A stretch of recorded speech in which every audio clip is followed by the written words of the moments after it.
Good morning, everybody. Everybody out there ready? I hear it. Yeah, I'm ready. Okay, here we go. One, two.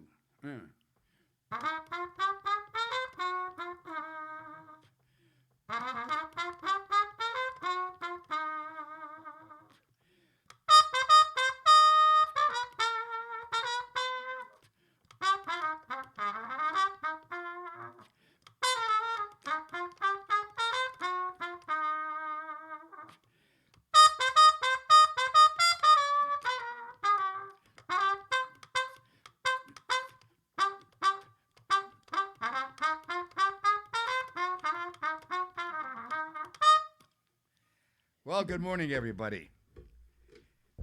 And I got to get the mic up to my mouth. That song is called Dr. Jazz, and it was written by Joe King Oliver in 1926. Now, that is a standard. And that song is any Dixieland band, no matter where you go to listen to them, they're probably going to play the song in their set that night. And these are songs that I appreciate because, look, this is stuff that's written 75 and 100 years ago. It still sounds good. These were really quality artists to come out with stuff like that. I just enjoy doing it, and I like to give it to you as a little culture enrichment to start the show. Because where do you go on TV or on the internet and expect to hear somebody getting interviewed, and the host comes on and plays, and by the way, that's a nice horn, isn't it? It's a con. Great. As a matter of fact, I think this might be my favorite one. I own about three of these. But host comes on and plays an old song, and that's how we start the show. Well, that's here. This is Life After Scientology, and I'm Ron Miscavige, your host. So welcome to the show. And my producer, am I okay on that?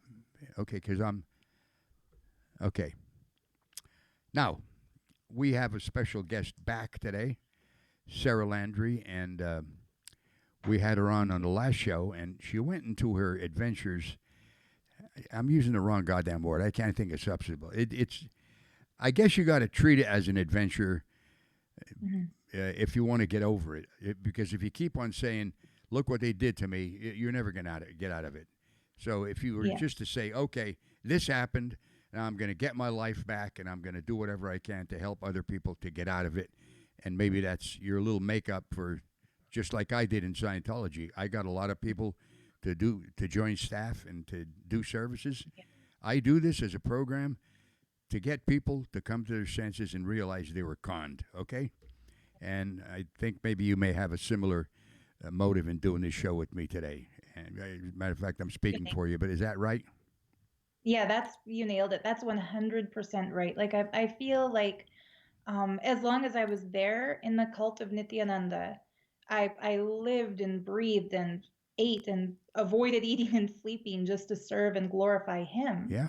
And wound up as his top recruiter Yep. and the head of his social media team. And I mean, I was on his stage every day, sitting on a throne, holding a silver walking stick, declaring to everyone that, it was the greatest lifestyle in the history of existence. Yeah.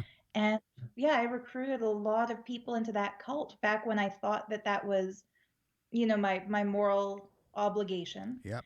And now that I'm out of it, I feel tremendous responsibility to undo that damage that was done in people's lives. So as much as I threw myself into passionately recruiting people, I want to just as passionately, you know, point out the red flags and, you know, let people know we were duped, we were Yeah. conned. Yeah. And, I saw a really interesting quote. I think it was, I don't remember who said it now, but it's easier to convince somebody of a lie than to convince them they've been lied to. I'll tell you who it was. It was Mark Twain. Thank you. And Yeah, I knew it what was an what he author. said, Yeah. that's close because that's the Yeah. meaning. But what he said is this: Mark Twain. It's easier to fool people than to convince them they've been fooled. That's it. That Isn't was exactly it. I randomly saw that scrolling on Facebook and thought yeah that's exactly um, yeah appropriate for everyone doing this kind of exposure of cults. yeah? Yeah. Well, I'll tell you, Mark Twain Easily my favorite author. Easily. I mean, as I was a kid, I read all of his books, and I just enjoyed it. But that quote, boy, I'll tell you something. It's so true. And look, you're the Yeah. head of the media department, yet Yeah. you left. What was the breaking point for you, or was there a breaking point? There, Was there a single point, or was it a gradient of things? well, there was a gradient of things, but it's like that old expression, the straw that broke the camel's back. There Yeah. was finally one incident that, for me, you know, sealed my decision to leave and kind of pushed me to do it immediately. Um, like back in February of 2018, I had come back to Canada to renew my visa, and just coincidentally, there was a marathon on A&E of Scientology and the aftermath. And that's when I first saw Leah Remini. That's when I first saw your appearance on that show, Ron. Yeah. And, I was sitting at the edge of my seat, thinking, oh my God, like, are they really discussing Scientology? Because to me, this sounds exactly like Nithyananda Sangha. And so that's when I had the alarm bells going off in my mind that, holy shit, I'm in a cult. But I was still brainwashed or mind controlled enough to think, okay, well, maybe Scientology is a bad cult and Nithyananda Sangha is a good cult because Wow. we have an incarnation of Shiva. And, you want to I want to yell at myself in retrospect and say, like, idiot, there's no such thing as a good cult. But when a person is mind controlled and they really believe that the solution to all of the world's problems lies within, this really limited belief system they've been conditioned into, it's hard to just, convince them otherwise, show them otherwise. Um, but after renewing my visa, I went back to India, even after seeing the Aftermath series. But I went back maybe more with my eyes open to look out for more telltale signs that this is the wrong kind of a place. So when I saw people getting yelled at and called into these completion sessions, and when I saw the way the powers, the spiritual Yeah. so-called third eye Okay. powers were Wait. being marketed. Hold it a second. I'm sorry to interrupt you, but I do want to It's point okay. out the. You mentioned this in our last show, but Yeah. maybe people don't remember. A completion session is Yeah. almost like what they would call a security check or a sit Mhm. down with an ethics officer where you're getting reamed out for fucking up or doing something wrong until you admit that you were wrong and the cult was right. Is that Yes. what the completion session was? That's exactly what the Okay. completion session was. I just wanted to So, do it for the audience because they might not have remembered it, but so yeah, no, I appreciate that. yeah. Yeah. Um, so I mean, I went back again in early March of 2018 after having watched Leah's series on A&E and after downloading a really good ebook called The Mind Control Manual that breaks down what cults do to take possession of a person's rational thought process and decision making process. And I mean, I read that in one sitting and then read it again 3 times before going back to India. So I felt almost like I was half in, half out. Like I still believed in the guru, I still believed in his mission to enlighten humanity.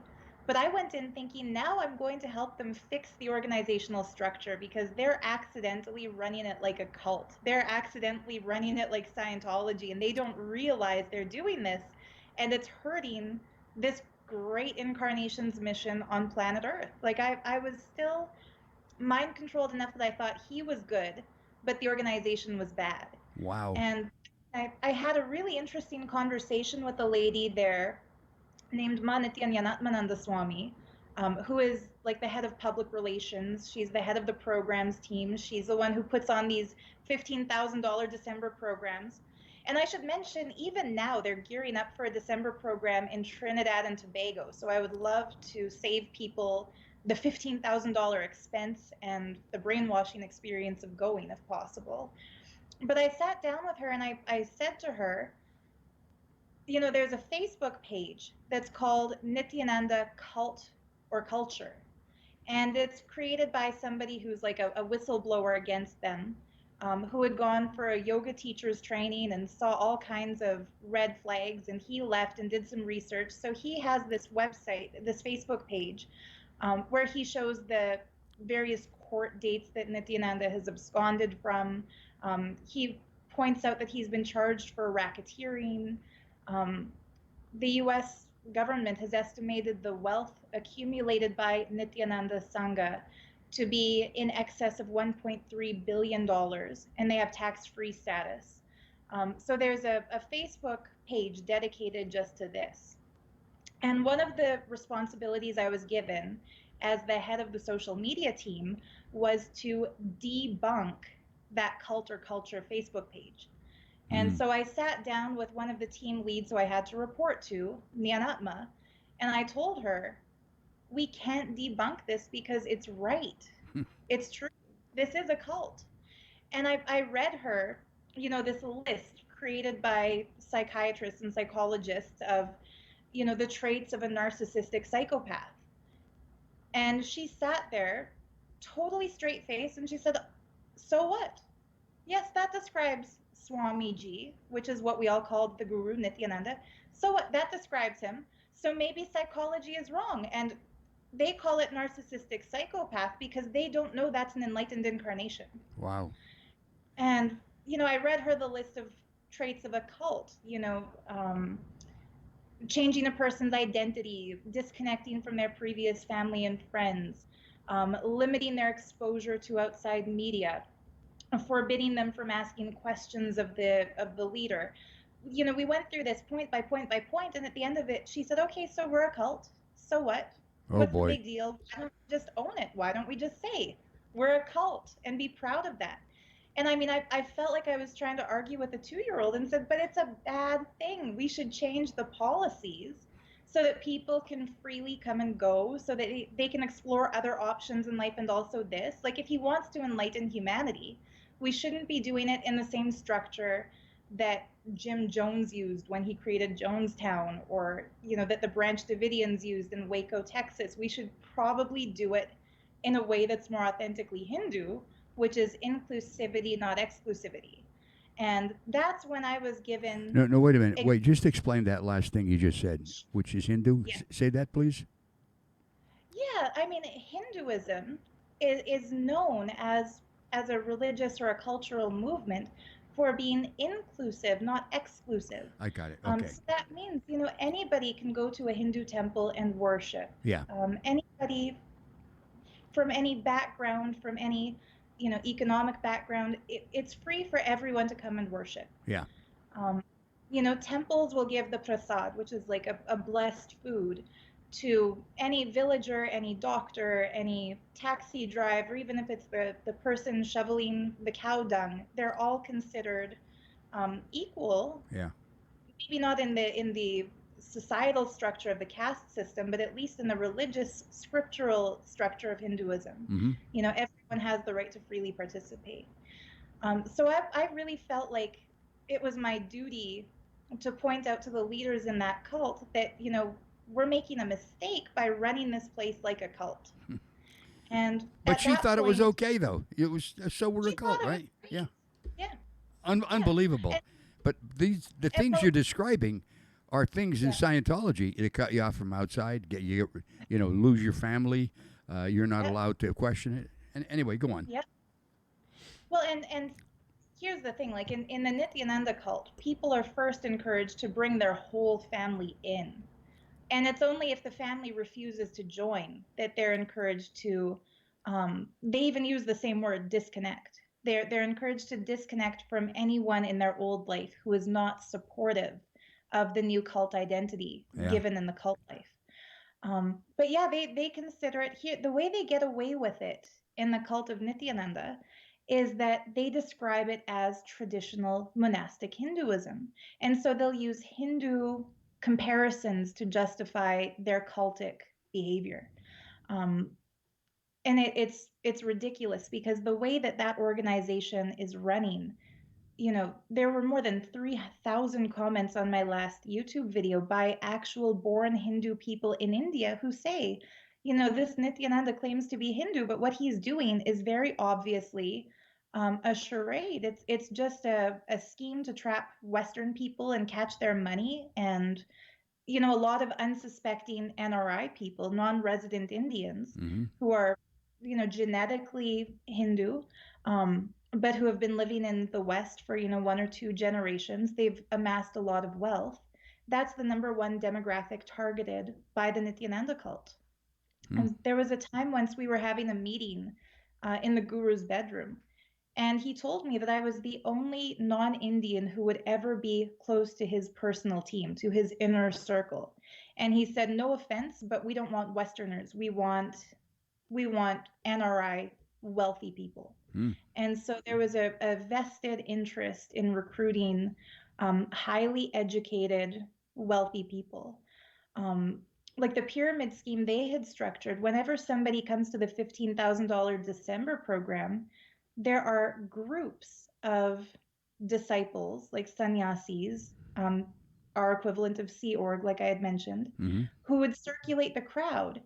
And they had to identify if somebody was not wealthy, like say somebody had taken a loan to attend the program or borrowed money from family or saved up for a year, those people were encouraged, once your loan is paid off, come back and live full time in the ashram as a resident. And if somebody was wealthy, they were encouraged, okay, now you can become a part of the elite group called Sarvagnapita Yajamans, which means owners of the seat of wisdom on planet Earth. And that costs 200,000 US dollars. And if they pay that amount, whenever they attend another paid program, they get front row seats. They eat in a special, velvet roped off area with other VIPs. They're given special jewelry that they wear that signifies that they've joined this higher rank of people. Hmm. And the latest scheme is that he's created a thing called Karta, where people can donate $1 million. It gets them into the Sarvagnapita Yajaman group. Plus, everyone who's donated $1 million is getting a gold colored statue made in their likeness installed in his temple to be worshipped every day. And that is supposed to seal their place in Kailasa, which is the abode of Lord Shiva. Um, and there's no scriptural reference anywhere in Hinduism for any of this. Hmm. It's purely his invention. Um, it's very clearly written in the Vedas and the Agamas and the Upanishads of true Sanatana Dharma, which is Hinduism, that a person's spiritual surrender and something called tapas, which is like the sacrifice that they make for others, is what guarantees them a place in Kailasa. The grace is given like in any real religious path. Grace is given to those who serve others. I got it. And yet he's duped everyone into believing that if they pay $1 million to make themselves into a deity, that's all they have to do. Yeah. And Well, that's been done by other religions, though. And it's not that I'm excusing this because in the past mm, you could buy an indulgence, like if you paid so much money, you'd be guaranteed to go to heaven. And of course, the yes, proof of it was that nobody come back and complained. So yeah, I mean, yeah, it's like a Monty Python scheme. yeah, So you pay $1 million and that's it. You're saved, right? The people are going to right. worship you. Okay, That's it. continue on. Got you This is placing in wonderful. the This West. is unbelievable, Yeah, but true though, huh? it's true. Yeah. It's true. It's yeah, hard to believe, but it's real. Um, so I had gone back and I was starting to see all of this stuff through the eyes of a skeptic Now, no, what you instead went of the back to eyes of India right a now? back in India. Yeah, Yeah. this Okay. this brings us to March, April, May, June, and July of 2018. Okay. So I turned into kind of um, I was still technically the head of the social media team. I still appeared on stage before all of this guru's public appearances, before all of his discourses. I was still expected to make sure that everyone posts their daily videos on YouTube and on Facebook. But I was really thinking, okay, the next time I go to renew my visa, I'm done. Like I'm leaving this place. It's too far for me. It's too extreme. Yeah. And around that same time, I was sent to Toronto because in July of that year, The guru himself, Nithyananda, told all of us that there had been attempts to murder him. He claimed that there were people trying to poison him. He said that when he had gone into Bangalore, the nearest big city, for a legal appointment because of this rape charge, he's been charged with rape, and so the trial was ongoing. He claimed that the prosecuting team had poisoned his food and that they were trying to kill him and that he would have to go into meditative seclusion to heal himself from that poisoning and to, download the next layer of mystical superpowers. Mm. And he left the ashram physically. And his team, and by his team, I mean people like a lady named Ranjita, his close personal secretary, and a small group of ladies who would always travel with him. They posted very obviously photoshopped pictures of him in a city called Varanasi, which is one of India's most sacred sites. And they claimed he was there. And the morning when I saw those pictures, I immediately called Ranjita and said, "You have to take these off his Facebook page now because we all remember the original picture that he's been cut out of and then pasted in Varanasi. We know this is fake. It's silly. It's going to make him a laughing stock." Yeah. Um, and she forbade me from telling anybody that they were fake. She said, "Just pretend you think they're real. Just go along with it. If anybody doubts it, call me and report. We'll send them to a completion session." Jesus Christ. Yeah, so that's how they dealt with that. Um, and a few days later, I got a call from Ranjita saying, "We need to get Nithyananda religious asylum." They wanted him to have like a refugee status, claiming that he's being persecuted in India for his religious beliefs and he needs asylum in another country. And so I was sent to Toronto, and so were a team of people from around the world. There was a lady named Dr. Deborah Chance from Carolina. She was sent there. There was a lady, Manitya Atmadayananda, who is the head of the London component of the organization, and she's the head of the country, the whole European continent, actually. So she heads all the temples in Europe, so including England and France and um, Germany. They have a few centers. Sweden. They want a new place in Monaco. So she was also sent there. So was a lady named Manitya Kamalatmananda from Slovakia. And we were each given the same instruction and told not to tell each other. And of course, when we started chatting with each other, it came up that we were each told to find a way to contact Prime Minister Trudeau and get asylum for Nithyananda.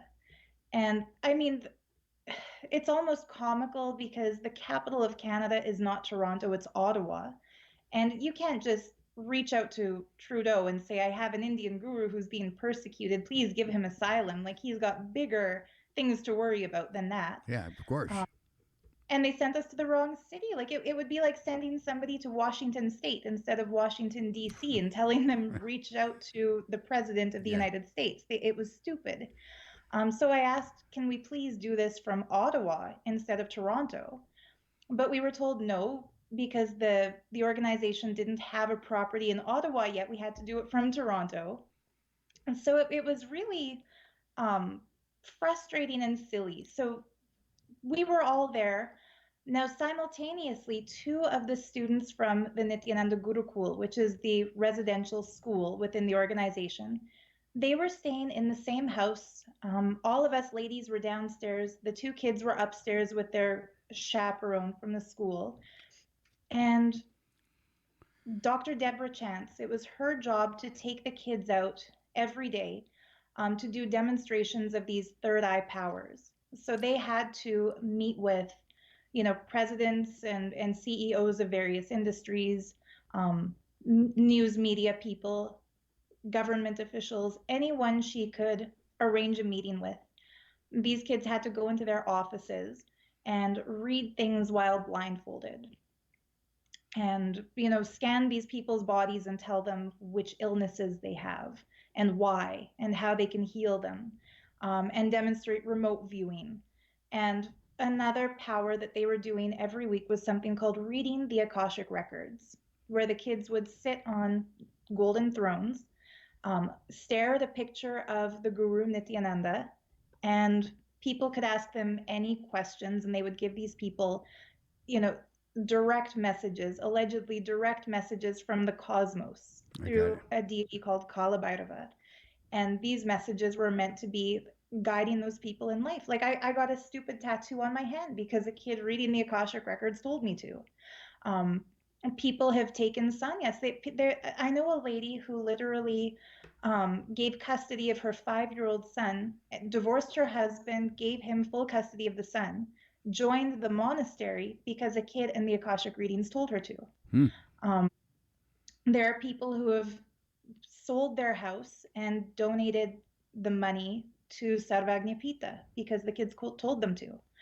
Um, so the kids were doing these power demonstrations every day. And one night, the little girl who was 13 years old, she had just turned 13 2 days earlier, and the little boy who was about her age came downstairs and, she curled up with her head on my lap and just started crying. And I asked her, what's wrong? Like, are you okay? And I thought that maybe she was homesick and she missed India. Um, because her parents were there and she'd been going to that school for years, but she actually said, I don't want to go back to Hmm. India. I love it here in Toronto. I never want to go back. I'm scared to go back. And I asked her why. And she said, because of the December 31st beatings, and I don't want that to happen again. And I kind of looked over at Dr. Chance, who was the only other adult present in the room when she said this.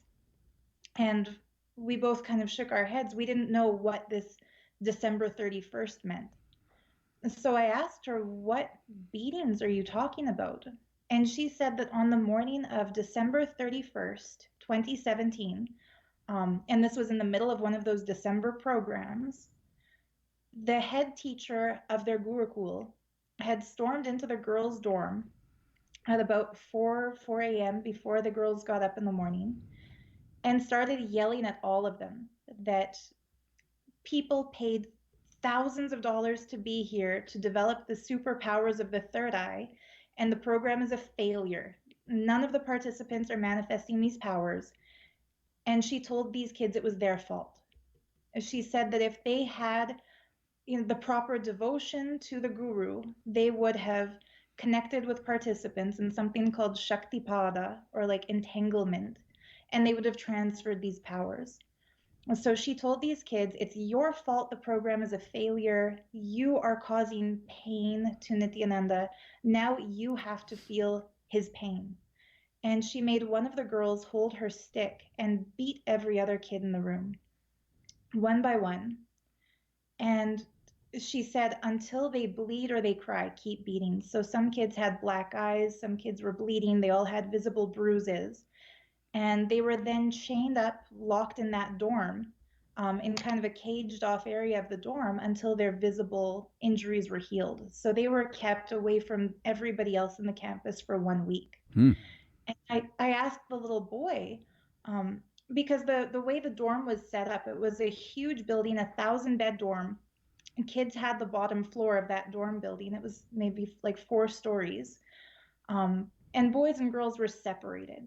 So I asked the little boy, did you know that this happened in the girls' dorm?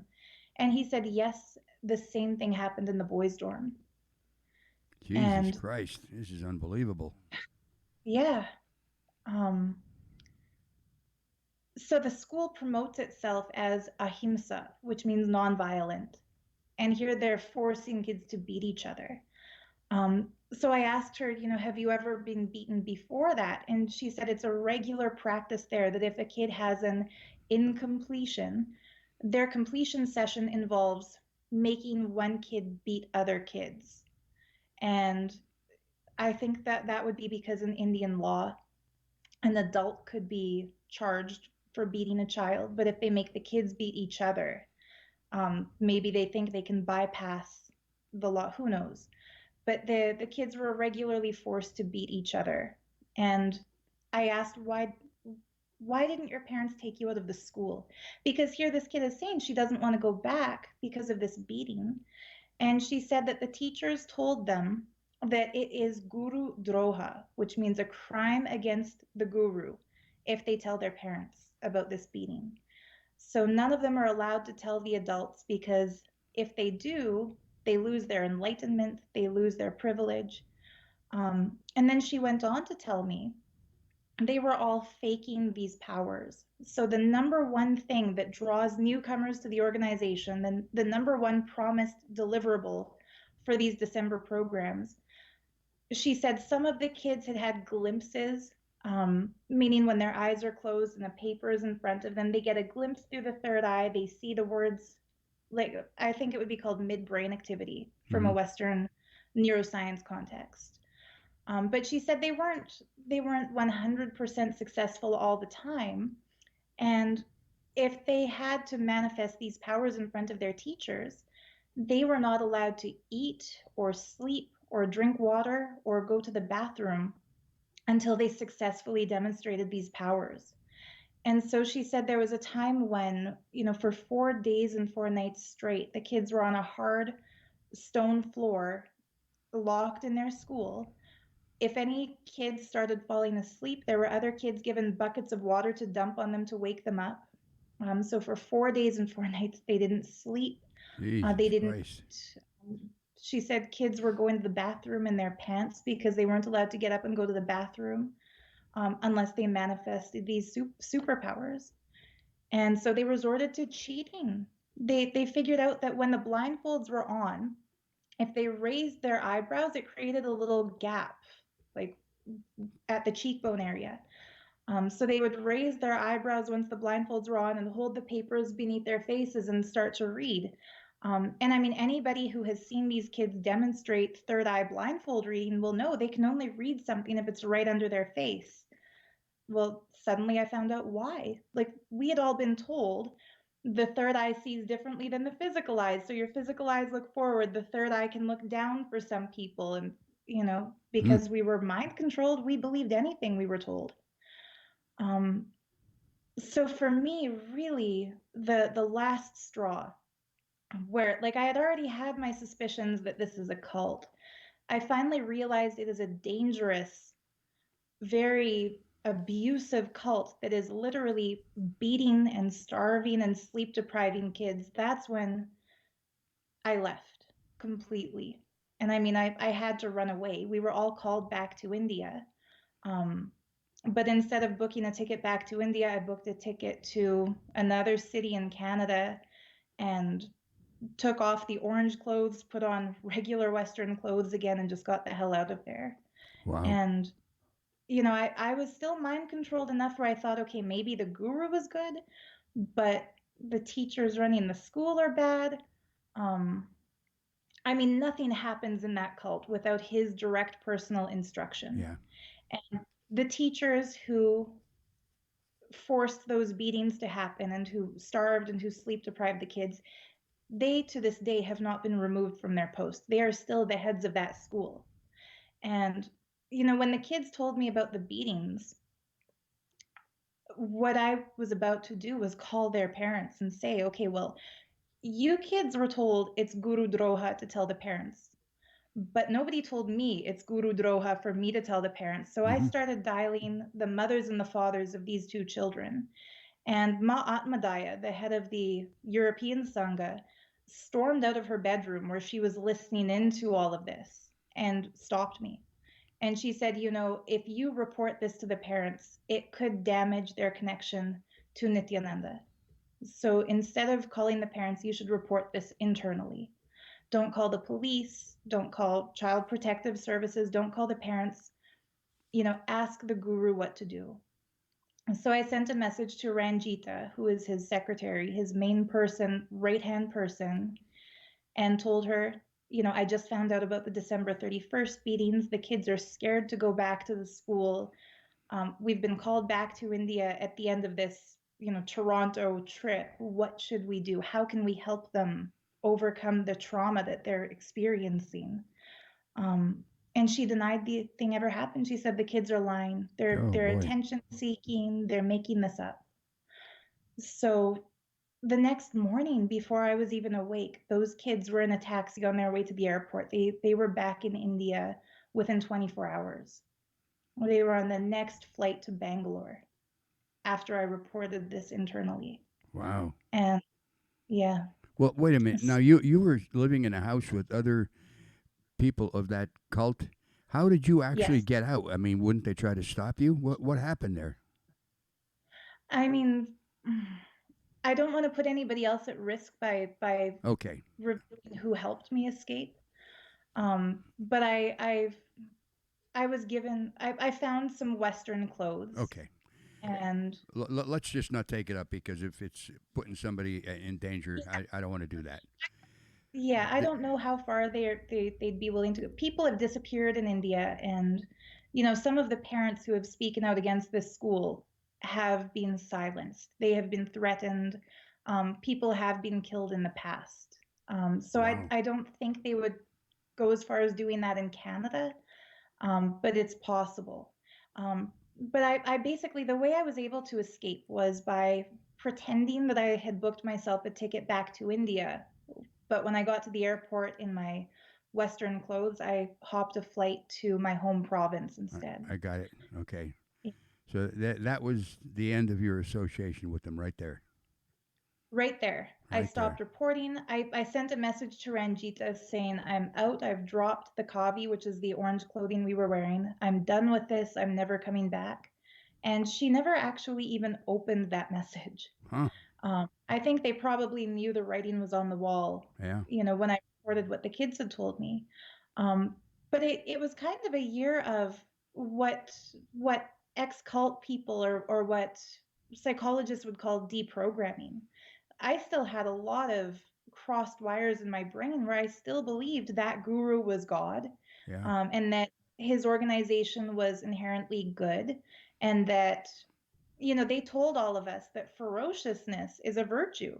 So a lot of the people who I told this about within the organization, like I started writing to parents of Gurukul kids saying, did you know this happened?